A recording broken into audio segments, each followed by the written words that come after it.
Hello বন্ধুরা, আমি চলেছি মায়াপুর ভ্রমণ করতে। আজকের শুক্রবার 29শে মার্চ 2024। আমি এই 24 সালে প্রথম বেড়াতে বেরোলাম। আমার খুব আনন্দ লাগছে এবং খুব ভালো লাগছে। আমি মায়াপুর দিয়েই শুরু করলাম 24 সালের বেড়ানোটা। তো এটা দেখে বুঝতেই পারছেন যে হাওড়া স্টেশনে যাচ্ছি। হাওড়া ব্রিজের ওপর দিয়ে আমরা ক্যাবে করে যাচ্ছি। আমরা তিনজন, আমি, আমার হাজব্যান্ড আর আমার বড় মেয়ে। তো আমার তো খুব ভালো লাগছে। আমরা আমার 7:50 আমার ট্রেন হাওড়া থেকে। আমরা যাচ্ছি রক্সৌল এক্সপ্রেস, বা এটাকে বালুরঘাট এক্সপ্রেস বলে, হাওড়া বালুরঘাট এক্সপ্রেস বলে। আমরা যাব নবদ্বীপ ধাম, প্রথমে ব্যান্ডেল আর তারপরে নবদ্বীপ ধাম। বেশি স্টেশন ধরে না, এটা তাড়াতাড়ি যায়, তাই আমরা এই ট্রেনটাই চয়েস করেছি। এবং আমরা টিকিটও কেটে নিয়েছি যাতে ভালোভাবে বসে যেতে পারি। তো চলুন আমরা তাহলে স্টেশনে পৌঁছই এবং দেখি আমাদের ট্রেন দিয়েছে কি না। তাহলে আমরা ট্রেনে গিয়ে উঠবো আমাদের লাগেজ নিয়ে। তাহলে আমি মায়াপুর পৌঁছে আপনাদেরকে সমস্ত কিছু দেখাবো, কি ওখানে দেখলাম, কি খেলাম, সমস্ত কিছু। চলুন তাহলে যাওয়া যাক স্টেশনের দিকে।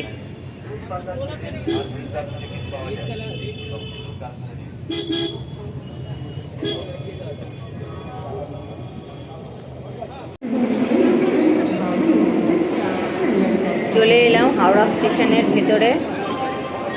এখন আমার হাজব্যান্ড দেখছেন ট্রেনটা দিয়ে দিয়েছে কিনা প্ল্যাটফর্মে, এবং কোন প্ল্যাটফর্মে দিয়েছে। এই হচ্ছে আমাদের লাগেজ। আর সেই বড় ঘড়ির নিচে এসে আমরা দাঁড়িয়েছি। বেশ অনেক দিন পর আবার হাওড়া স্টেশনে এসেছি। বেশ ভালো লাগছে আমার। কত লোকজন কত জায়গায় যাচ্ছে সব বেড়াতে, দেখেও বেশ ভালো লাগে।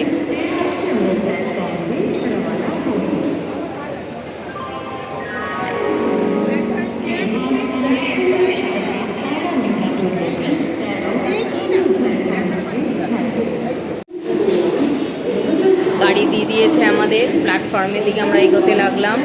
এই যে হাওড়া বালুরঘাট এক্সপ্রেস। এবার আমাদের কোচ নাম্বার দেখে আমরা তো এগিয়ে চলেছি ট্রেনের দিকে। এবার আমরা ট্রেনে উঠবো আমাদের কোচের ভেতর উঠে পড়েছি।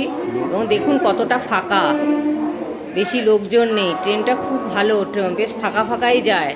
যদিও বা ভিড় হয় ব্যান্ডেল থেকে, কিন্তু বেশ ফাঁকাই থাকে শুনেছি ট্রেনটা।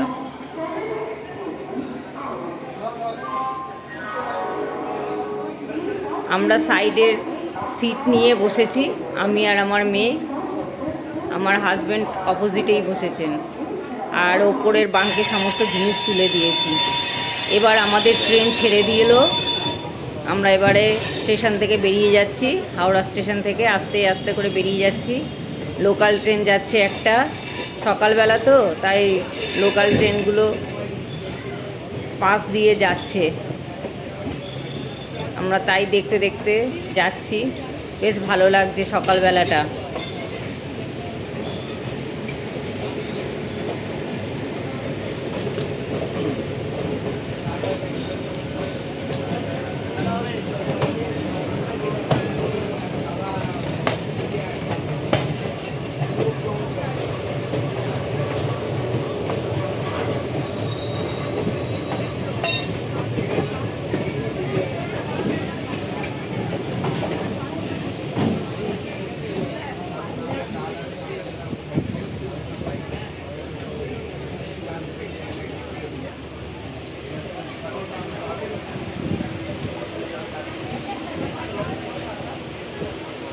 দেখুন কতটা ফাঁকা ট্রেন, বেশি লোক ওঠেইনি হাওড়া থেকে। এরকম ফাঁকা ফাঁকা ট্রেনেই ভালো লাগে যেতে। আর মার্চ মাস, বেশি গরমও পড়েনি এখন, বেশ একটু ঠান্ডা ঠান্ডা আবহাওয়াও আছে।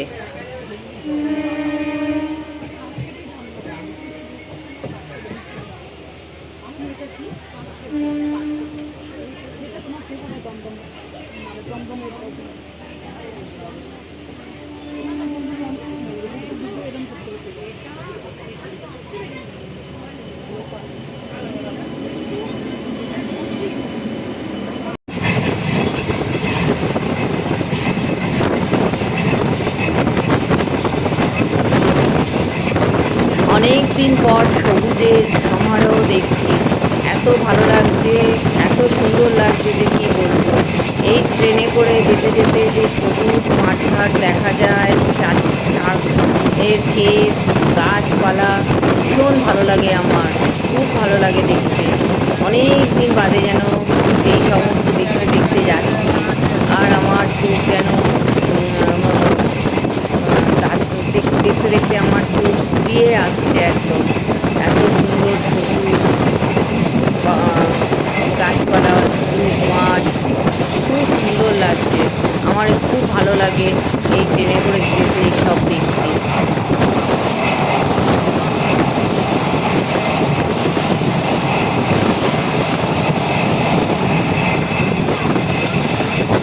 দেখতে দেখতে আমরা নবদ্বীপ ধাম স্টেশনের দিকে এগিয়ে এলাম।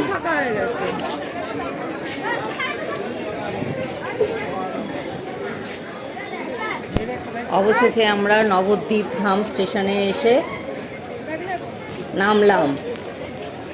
আমাদের ট্রেন এসে পৌঁছলো ঠিক ঠিক টাইমে। এবার আমরা ওভারব্রিজ দিয়ে নেমে 1 নম্বর প্ল্যাটফর্ম দিয়ে আমরা বাইরে বেরোবো, তাই ওভারব্রিজ দিয়ে আমরা উঠছি। কত লোকজন নেমেছে এখানে দেখুন, সবাই এই ওভারব্রিজ দিয়ে আমরা চলেছি।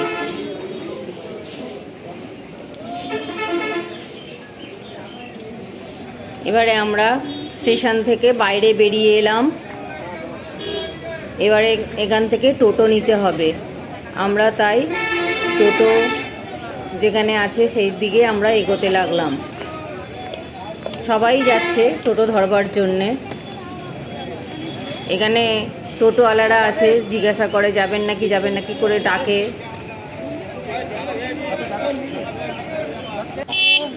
তো আমরা অবশেষে টোটো পেয়ে গেলাম।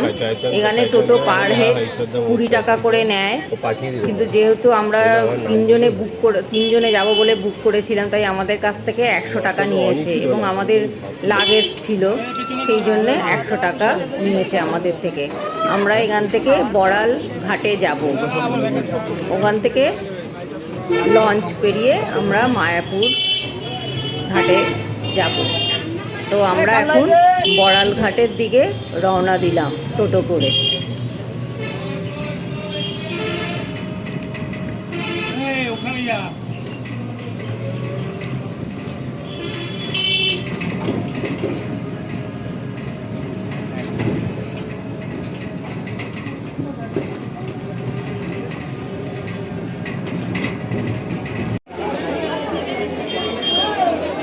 চলে এসেছি বড়াল ঘাটে।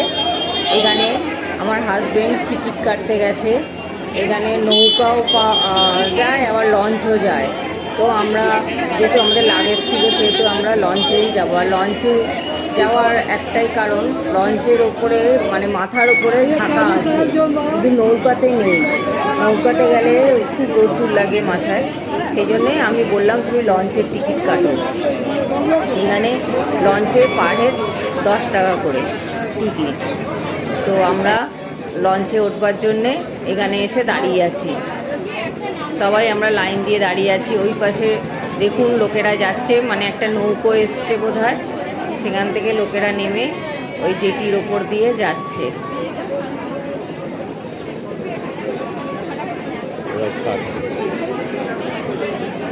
এত লোক, আমরা লঞ্চে করে যাব।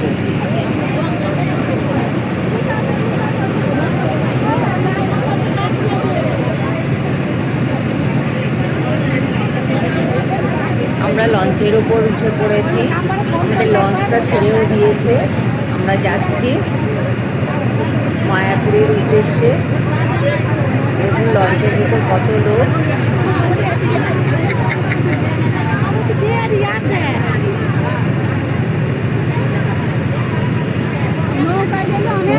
ভিড় ছিল সেদিনকে,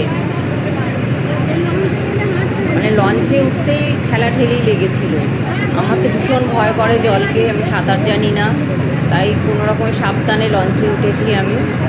এখানে দেখুন জলটা দেখাচ্ছে এই কারণে, এখানে দুটো নদীর মানে গঙ্গা আর জলঙ্গি, এই দুটোর মিলন ক্ষেত্র। দেখলেই আপনারা বুঝতে পারবেন। একটু সবুজ, জলঙ্গি হচ্ছে সবুজ রং, আর গঙ্গার হচ্ছে মাটি মাটি রং। এই দুটো রং কালার দেখলেই বুঝতে পারবেন যে এখানে দুটো নদীর মিলন হয়েছে।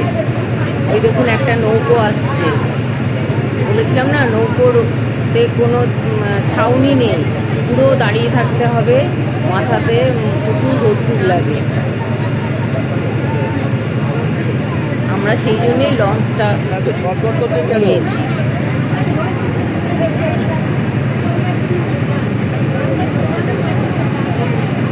কত লোক দেখুন নৌকোতে, এরা সব মায়াপুর থেকে ফিরছে। কত কচুরিপানা হয়ে আছে, আর কচুরিপানা ফুল হয়ে রয়েছে, খুব ভালো লাগে দেখতে। বেগুনি বেগুনি কালারের ফুলগুলো ফুটে রয়েছে, দূর থেকে দেখতে দারুণ লাগে।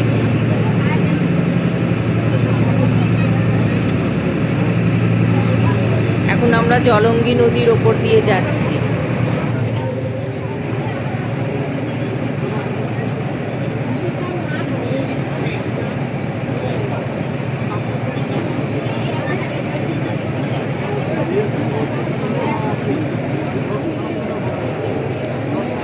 খুব ভালো লাগছে চারিদিকে দৃশ্য দেখতে, খুব সুন্দর লাগছে।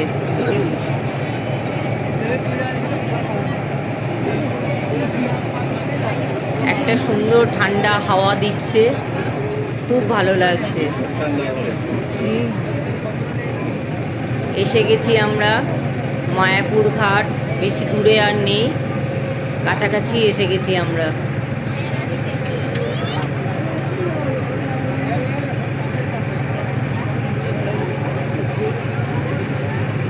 আবার তো নামার সময় ঠেলাঠেলি হবে, আমার তো ভীষণ ভয় লাগে। আমি তাই বাবা লাস্টে নামবো, ওই জন্য আমি একটুখানি পিছনে দাঁড়িয়ে থাকি। অত ভিড়ে আমার ঠেলাঠেলি করতে একদম ভালো লাগে না।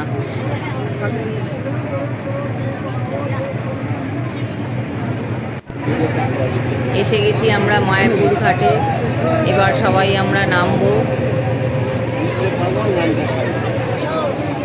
এই যে সবাই নামছে এক এক করে।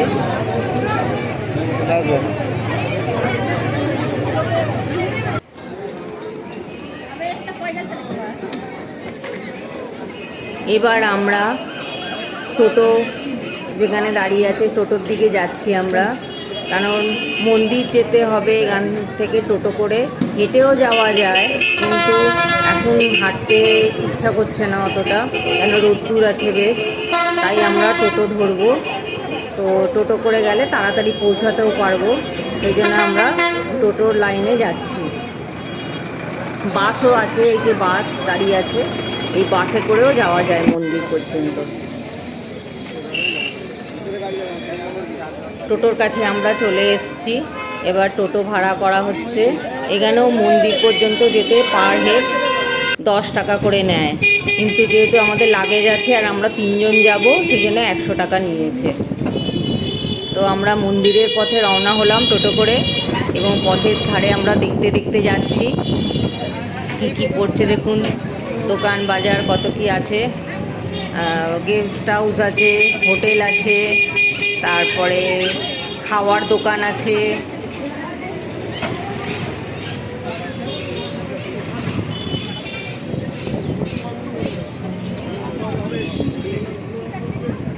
খুব ভালো লাগছে পথের ধারে সব দেখতে দেখতে যাওয়াটা, খুব ভালো লাগছে দেখতে।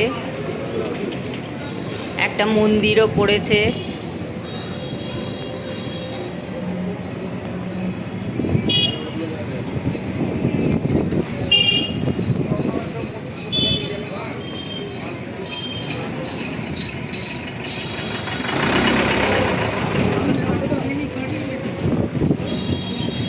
আর একটা মন্দির দেখতে পেলাম,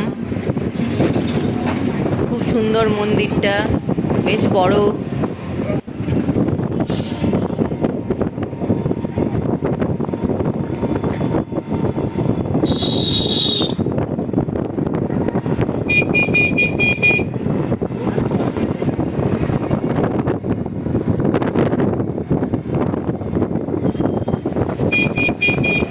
কত লোকজন যাচ্ছে। মন্দিরের দিকে। কত জামা কাপড়ের দোকান, বড় মন্দিরটা দেখা যাচ্ছে। কাছাকাছি চলে এসেছি আমরা, ইস্কন মন্দিরের কাছাকাছি। বিশ্বের সবথেকে বড় মন্দির, যেটা তৈরি হচ্ছে, এখনো সম্পূর্ণ শেষ হয়নি, এখনো কাজ চলছে মন্দিরটার। টোটো করে যেতে যেতেই ওটা আপনারা দেখতে পাবেন।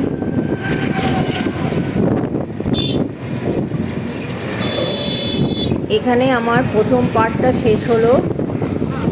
আপনারা এবারে এর পরের পার্টে দেখতে পাবেন আমরা ভেতরে ঢুকছি এবং কোন রুম পেলাম এবং সেদিনকে আমরা কি কি দেখলাম সমস্ত কিছু আমরা দেখতে পাবেন। মন্দিরের কাছাকাছি চলে ডিনারে আমরা কি খেলাম সবই দেখতে পাবেন দোকানপাটে গেলে পরের পর্বে। তো সেকেন্ড পার্টটা আপনারা এর পরে দেখবেন।